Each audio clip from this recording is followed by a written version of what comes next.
I sent out a question asking many players whether or not they think they deserve a higher rank, and I got this response from this player who's currently a silver DPS player who thinks he deserves a much higher rank than where he's at. So I'm gonna put him to the test and break down his gameplay to see exactly whether or not he deserves a higher rank or if it's just all talk.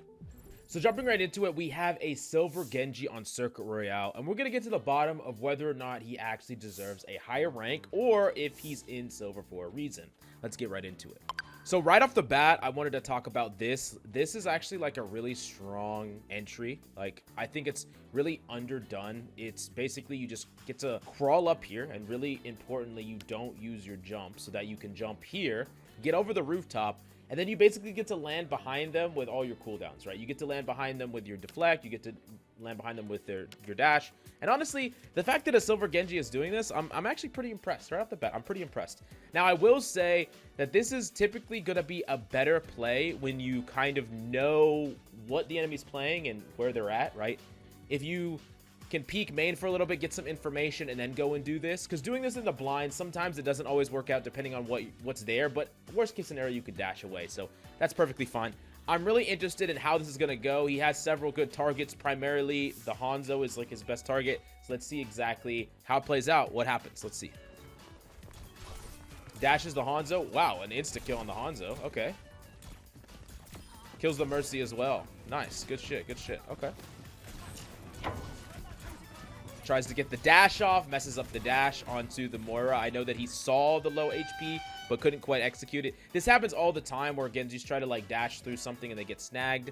Not the biggest deal. I think that, especially with them being down 2 though, he should try to be playing more aggressive, right? In general, you want to be playing more aggressive when they're down so many. This team, the enemy team, needs to be giving up space. So like when you're down people, they need to be backing up and backing up and backing up. And they do this for 2 reasons. 1, to regroup with their team, but 2, the further back they are, if enemies try to stagger them out, they have to extend further and further from their team, right? So it gives you a situation where you can turn your numbers disadvantage. Like if, let's say this group of people were all the way over here, and then he's like, oh, they're low, let's go, and he dashes in, then they could trade out and get that kill because he's going way far away from the rest of his team. That's just a concept. The fact that they're playing so close here is a huge mistake that he should be trying to capitalize on, right? Push up, try to take an off angle here, start poking from this direction, maybe take a flank this direction, maybe even go dash past them, start poking from this direction. Maybe it will cause peel, but it forces the enemy to be put in a really uncomfortable situation, and you're trying to encourage your team to close in and just close out this fight, right? So yeah, maybe that will happen. It's only a matter of time if the enemy team doesn't move back, but he could have forced it a little bit, sooner. And then going for this play again when they're down so many people just doesn't really make sense, right? I mean, you have the numbers. Just fight these people with your team. Just close this out. It doesn't make sense to go for a really cheeky thing that's kind of like, this was really cool, and you pulled off an insane play right off the bat, but it doesn't make sense in this situation. You have numbers. Just go fight them. Go clear them out, right? You're getting a little too cheeky, trying to do something cool, as opposed to just doing something fundamental and free, right? Anyways, let's keep going. Now, the Hanzo does come back, so we get to fight the Hanzo again. And we do kill him again. And there's an Alari that we're maybe going to be able to kill. We live. That's fine. Honestly, it worked out in your favor. It did. And you dashed away. Actually, that's good. Honestly, it's a really good play. Yeah, the only thing that I want to see more of, and I keep running into this problem a lot when I do VOD reviews on people, is damage dealers are like afraid to take these off angles. Both you and this Echo are perfectly capable of fighting from this angle. The more angles that you control and challenge, the harder it is for enemies to control when they're peeking you, right? So like, as an example, your whole team's here. Let's just say your whole team's on this corner. Let me make this a little bit darker right here. So your whole team's at this corner, right? If I'm a Hanzo or pretty much any damage dealer, if I'm not peeking the corner, like here, I'm not taking damage. Charge up a bow, I peek, I can shoot, right? So it's allowing the Hanzo to decide when the fight happens, which you don't want. You want to put the Hanzo in a really awkward situation, but if you're here, how far does this Hanzo have to de-peek this angle in order for the Hanzo to not be peeking you? If you're spamming shurikens or your Echo spamming this lane, right? So now it's not just here. it's also here, and it's applying an additional extra source of pressure to where if this Hanzo wants to not peek that corner, how far back does he have to go, right? Or maybe he's dipping into here, but then he's peeking a side angle. You know, there's like, you're basically applying pressure from as many angles as possible instead of just applying it from this angle. And you see this most common with hit scan players, but with Genjis and Echoes too. Like, y'all could easily control this. You can just dash away if things get bad, or your Echo could fly away if things get bad. But if people want to run after you and contest this, it forces them to cross through your teammates' angles, your Hog's hook angle. So that's just something that you should think about. It's an additional way to build more ult charge and apply more pressure. Honestly, another sick kill on this Hanzo. Unfortunate there, a little bit greedy. I can see the greed. You're like, oh, I can kill this guy. And then I don't even know. Maybe you were deciding between dashing at the Junkrat or dashing away. I'm going to tell you that if you even made it to the Junkrat, you would have died like 100% in that room. Dashing away would have been the safer choice. A little greedy, but honestly, like, you're just destroying these this Hanzo like over and over again. It's actually kind of funny. He is a very good matchup for you though. Like, he's a pretty easy matchup. Your deflect gets a lot of value against him. You know, a good Hanzo can definitely contest you, but he needs to put damage into you prematurely, and he needs to be calm under pressure. Things that you won't really find in silver. So like, Genjis can just kind of just psycho dash Hanzos and just kill them a lot in this rank, unfortunately for Hanzos, but not for you. Also, as an added benefit, if you play off angles, you won't get randomly hit by like chain cooldowns, right? You're not going to get hit by grab. You're not going to get hit by shatter. Like, I mean, you could, but they're going to have to hit only you, right? So that's just something another thing to think about. You don't want to ever put yourself in a situation where you're going to get hit by this. I don't think that they're going to be able to kill you here because you're Moira ult to counter. But still, I mean, if they would have had any combo, it's actually crazy because you've been shitting on this Hanzo so much that he doesn't even have ult yet. So he can't combo with this. And then the Zarya messed up because the Zarya is grabbing without a combo. So, you know, it is what it is. Anyways, let's keep going.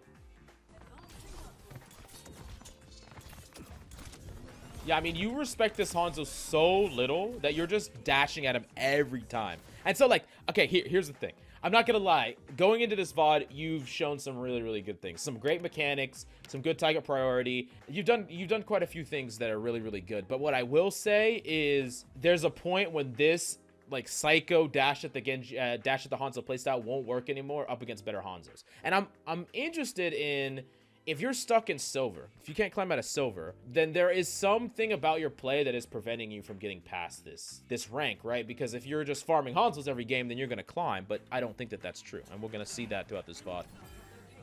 But so far, so good. I mean, you're playing... I would not imagine you being a silver player just watching this gameplay, so far, so good. Just as an example, so... they're all focusing on this angle, right? Like, there's things going in and, like, you know, ults are kind of being traded and things are happening. You kind of have a couple of options, especially after your Echo goes for a copy here, because your Echo's going to copy right there. So there's a couple things you could do. You could either just play on the front line and try to kind of clear things up. The big problem here is that between Moira and Zarya, it's a little bit awkward. One of the things that you can do to get a lot of value on Genji here, they're all focused on the front line. This is a perfect opportunity for you to slip in the back line and try to get a playoff on people that are not expecting you to come out of nowhere. The idea here is that you're double downing on pressure, right? So like, your team is investing ultimates and applying a lot of pressure, so everyone's focused on them. Make it even harder by playing aggressive as well. And like, pretty much the most aggressive way you could play is like going on a flank or maybe even popping your ult, which might not be necessary. But the idea is that you're compounding pressure, right? It's like a dam that you're trying to break. If there's a dam and a little bit of water comes, it's like, okay, we can handle that. But if more water is piled on and piled on, they can't handle it all. And that's kind of the idea, is like, they don't have an Ana, but let's just say they're an Ana, and they're just like, oh, one person's weak. Oh, that person needs heals. Oh, there's something else that's going on. Oh, I need to help that. Oh, there's a Genji on me. I need to deal with that. It's just like way too much all at the same time. And typically when you create that thing, things break. So that's the piece of advice I'll give you. But still, I mean, I don't hate playing like more fundamental and passive, but without an ult combo, I think you kind of need to try to force things through a little bit, especially when your team's going in aggressive like this. I would like to see you go make a play here instead of playing super, super passive here. So let's see. So right here, we go in, we dash at the Moira. We turn the other direction, have no idea where the Moira is, don't even know if she had Fade or not, don't even know if she used Fade or not, and now we're kind of just blading random. Try to blade the flying character, move on to the Junkrat. If there was no Junkrat there, just randomly, you would just get no value. So yeah, with Genji blades, you really want it to be really visual about what you're gonna blade. It's way better for you to set up a blade where you have information. Doing these blind blades are almost always gonna be terrible. If you're dashing up, you can dash up, pop your blade, fall down, deflect, dash through, go for the combo. But the big thing is you're getting all that information and you're absorbing it in. This blade, you did get a kill here, but realistically, you should have just died and did nothing and got no value. You're just kind of trying to do the same thing that you did against the Hanzo that we saw. Problems here. Don't have deflect. You're all in here, so if you don't kill him, you can't get out. He has a support on top of him, and it's a soldier, which is way harder for you to kill than a Hanzo. So everything that you did that worked against the Hanzo wouldn't work here, not to mention you just don't have your deflect, which is like a huge deal. Way too aggressive of a play, I think. If you're going to make a play like this, you really want to make sure that you're using bits of cover. You know, you could use like a bit of cover here and like jiggle behind this cover and start shurikenning. But realistically, it's too aggressive of a play to make in the first place. I will say, though, that your team should definitely be pushing up here. I kind of preach this a lot, where one person should be on this cart and everyone should be pushed up. Like, if your Hog is up with you and your Echo's up with you and you're up, y'all just kill these people for free. And then after that, you'll just get to push up, and the Hog can play like here. You can play like here, or no, you could play here, and then the pocketed Echo could play here. And then how hard is it for the enemy team to push this choke when there's all that pressure, right? But instead, we're allowing these people to get out for free. And I understand that you might take that as like, oh, I'm making the right play, but no, you're not, because you have to adapt your play to what your team is doing. I'm telling what your team should be doing. They should not be all sitting on cart, but if they are, you should not be doing this, especially when you don't have your deflect. I mean, we're just kind of throwing away our life here, and you're kind of imagining yourself as someone that could just like instantly delete this guy. And it's good to have that confidence, but you need to have a contingency plan, and you need to not always rely on like hitting those perfect shots, because there is a certain amount of it that can go your way. No matter how good of a Genji you are, you're not guaranteed to insta-kill. You've done it quite a bit against the Hanzo. Against the soldier, it's quite a bit harder. Anyways, let's keep going. Well played. So, like, yeah, like, this I don't like. Like, one thing that you gotta make sure that as Genji, and this is super important as you climb, is the way that you approach characters is 100% different depending on what they are, right? And, I mean, you know that to be true, but then you're just randomly dashing at this more again, like you did earlier. We don't know if she has Fade or not. We have no idea, so why are we just randomly dashing her instead of sitting here, poking at her, or right-clicking this, or just walking at her and just starting to do damage to her, let her fade, then dash her, right? Or here, she doesn't have a mobility, so why don't we just fight the Illari, who's a better matchup for us anyways? So, us just randomly dashing here, it's not a particularly good play. And the thing that you need to understand is, especially after you see, hey, the D.Va just killed our DPS at my mercy. We have 1 kill to their 2. If we want to win this fight, we need to get some value right now. Like, we need to try to get picks right now. And if you go for this Illari, no mobility, you kill her, then boom, then you go, you help your Mora kill the soldier. All of a sudden, you can win this fight where the enemy team started it off with 2 picks. So, it's super, super important that your target priority is on point and you're not just randomly dashing things with 0 information once again. It's important that you find that information first. It just fades away. We just don't get any value. And this Illari was a free kill. We didn't identify her. And then we just have to retreat. Not saying you would have won that fight if you would have target priority properly, but you basically guaranteed your loss because of the way you played it. Good crits. I mean, mechanically, from close range, you're really good. I think there's just the other parts of your play is just what's lacking. Because, like, mechanically, you're definitely higher than your rank, for sure. But mechanics are only one piece of the puzzle with Genji.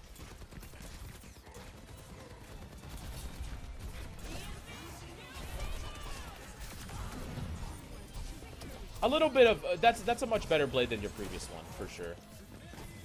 Much better blade than your previous one. I'm pretty sure you would have. Let me look at your life total here.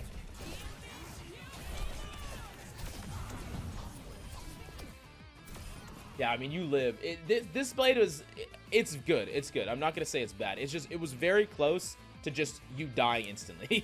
it was very, very close.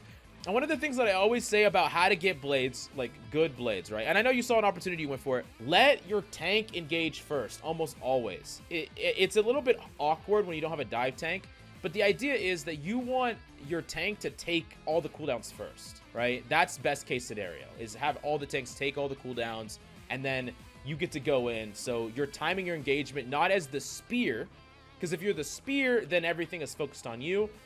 And you could have very easily died here if your opponents were just a little bit, like, if they hit a little bit more shots, you would have just died instantly, got no value. If your tank is forward, then you can, like, you know, get to slip in. All the cooldowns are going on them, and you're going to be able to get a lot more kills. Another thing is, while I think this blade was fine, like I said, it was a good blade, and you did get a lot of value overall, it's a good idea for you to have a character that you can guarantee kill in a very small time frame. That's the best case scenario. Like, if you see a diva get D-Mech, you pop blade, you slash dash, you kill her instantly because she's really, really fragile. Or maybe a Moira fades, you hear the fade, you dash up blade, dash at her, you can guarantee kill her because she can't do anything about you if she has her fade, used her fade already. That's just a couple of examples. But, you know, blade went well for you, so I'm going to say good. I'm just letting you know that, like, against slightly a better opponents here, you probably would have just insta-died and got no value, so. All right, so a couple things. I talked about this before. I'm talking about it again. You should not be sitting with your team. You should not be sitting with your tank. You should not be sitting on cart. Your tank shouldn't even be sitting here, first off. But you should be taking an off angle. Poke from here. Poke from here. Poke. Keep jumping over top of this rooftop. Poke from a different angle. Apply pressure from some other angle. We're not going to cap this before they can contest. 100%. We should be in an angle that provides pressure or applies pressure, right? That's the first thing. So with that first in mind, second off, when they walk out, we can't dash. We can't. What are we killing? If we dash, how do we get out? What are we doing here? We're just dashing in to their whole team, dashing past the tank. It pretty much doesn't matter who this was. We should not just psycho dash them unless there's an opportunity for us to kill them. But we definitely shouldn't do it here. If we're just playing this off angle, we could poke, find an opportunity, then dash in. But yeah, I mean, we're just dashing in. We already know that they have a Moira that can go through our deflect. I mean, like, we're just throwing our life away here. That's what we're doing. We're throwing our life away. And honestly, it's kind of interesting because watching this VOD, your mechanics are good to the point where you have not had to follow the traditional rules. Where, you know, there's the traditional rules of Genji where it's like, you shouldn't really dash something that you can't kill, right? And you have broken those rules where you're like, I can kill a lot of things. I'm just going to dash them. I'm just going to hit all these crits, kill them, and get out. And that's cool, right? But you're teaching yourself bad fundamentals when you go up against things that you can't easily kill. If you don't instantly kill something, which you're not able to do it 100% of the time, your fundamentals just fall apart and your value just falls apart and you just throw away your life. So we're not trying to be a feast or famine Genji. We're not trying to be a pop off one time and then completely throw the fight the next time. We're trying to have a consistent amount of value where we don't throw and then have some spikes of popping off, right? But still doing it fundamentally, not just throwing ourselves into the enemy team and just hoping that we can just kill everybody with our god tier mechanics that are definitely higher than silver. It's not enough, and it's not going to get you out of silver if you just have the equally low points as you do high points. So, and we're seeing some of the low points right here. Some of the consequences for the pop-offs that you have. Some of the consequences for you relying overly on your mechanical skill. A little tip here, by the way, that I'll give you is in situations like this, something that you should try to do is try to do a short dash. So you can either try to dash at his feet or jump up a little bit. So you just jump a little bit, dash, so that you end up right behind him. So when you dash, you turn around instead of dashing through him, because I know you want to be right on top of this guy. So yeah, if you would dash, jump up a little bit, dash down, then turn, it puts you right in the perfect situation, like perfect position to finish him off instead of being a little bit too far past him, right? Still fine. Yeah, I mean, like, yeah, we're floating in the middle of the point right now, right here, with no deflect and no dash. Like, if this Alari hits a single critical on you and the soldier follows up, you're just dead. They're just missing all their shots. You're kind of, your mistakes are compounded by the fact that you have good mechanical skill, so you're ignoring a lot of fundamentals, and you keep going up against opponents that don't have the skill to shut you down. So it kind of creates a situation where you're consistently making these mistakes and then, like, sometimes getting punished for them, but other times you're not. That's kind of one of the struggles of climbing in low rank in the first place. I will say that in general, you're not getting a ton of deflect value. And I think there's a couple reasons why, but the biggest one is that oftentimes it feels like you're trying to coax in damage and get value out of, like, they're shooting into themselves, right? That's what you're trying to do, but that's not really the intent for deflect the vast majority of the time. That shouldn't be your intent. Deflect is primarily like, okay, so it's great to like deflect a Widow headshot or deflect an Onated, stuff like that. But the problem is you don't have ultimate say over whether or not that person pulls that trigger, right? You don't have ultimate say over whether or not the soldier helixes you. You don't have ultimate say of whether the Ana nades herself, right? You're kind of hoping that the enemy can or does, and you're applying pressure to hope they do, but it's not guaranteed. So what's a way that we can get guaranteed value with our deflect? And the easy answer to that is just to use it to keep ourselves alive. So if we want to go and play more aggressively, which we do, I've said it a million times, we don't want to play here. We don't want to play here. We want to play up here. We want to play over here. We want to play an off angle from our team, applying pressure from a different angle, making them notice us and take damage from us from a different angle. If we're playing those angles, and maybe we want to take a cheeky dash right here, we can back off with deflect. Deflect keeps us alive. Or if they push us, we have our deflect and we can back off with it. The idea is that if you use it to keep yourself alive and enable your aggressive positions and your aggressive plays, then you're always going to get value out of it, right? Instead of hoping and praying, please, please, soldier, helix my deflect, please. I know you want to. No, we're not doing any of that. Because 90% of the time you're using deflect and the soldier has no idea what's going on. Like, they don't know what you want them to do, and they're not going to do it either. So yeah, anyways. Another thing that I would 100% suggest, so we talked about blading. We talked about finding that person that you can guaranteed kill. Something that's really hard about Genji is you have to think about who you're going to blade in a composition. So you look at their comp and you're like, Torb has a little bit too much health. He's kind of hard to blade. Moira, she needs to use her fade to blade. Alari, it's better if she uses her mobility before I blade her. And it's also better if she doesn't have ultimate if I want to blade her, because she can fly upwards. And then Soldier is a character that you can blade, but you want to kind of make it so that he either doesn't have heal station or he's retreating. Sometimes it's too easy for a soldier to kind of like, you're flying through the air, he just shoots you, he kills you, he helixes the ground. It can be pretty messy. So that's kind of what you should be thinking about before you go into blade, to just have a better idea of like, who am I gonna try to blade? How am I going to get blade value in general? And every single composition, you try to think about that. That's a good idea for you. So now, we're here. What do? We do not play cards. I will keep repeating myself because we do not do it. We do not play cards.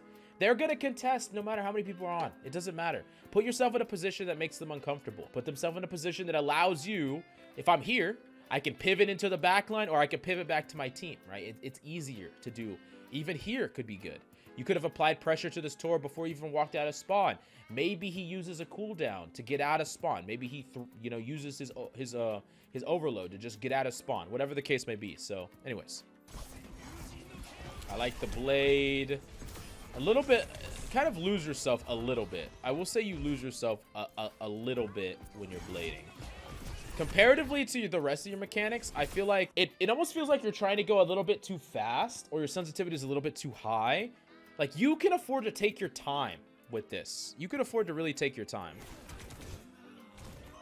Yeah, and that's a little... I understand you're kind of trying to retreat. I think it would have been better to, like, just back up and deflect and walk backwards. But, yeah, it's understandable that you died. But I think you could just go a little bit slower. Take your time a little bit more. You're kind of rushing these blades a little bit much. Unfortunate. So yeah, I mean, overall, like, looking at this first half of this game, mechanically, you definitely are very, very good. Much higher than your rank. I would say that you're probably just as good as a lot of plat Genjis mechanically. But mechanics don't mean everything. And especially when you're creating these consistent mistakes over and over again, when you're forgoing all of the Genji fundamentals. Oh, I'm just going to have no deflect. I'm just going to dash the soldier. I'm going to 2-tap him and dash away because I'm the fucking boss. It's not going to work consistently enough for you to get value. I want you to play a much more fundamental Genji where there's things that create opportunities for you to go in. And typically, these are the 3 things I would say. If someone is low HP, then you can kill them right away. If they have low cooldowns or no cooldowns. So, like, if an Ana has no cooldowns, then she's probably someone you could dash. Or if they're isolated.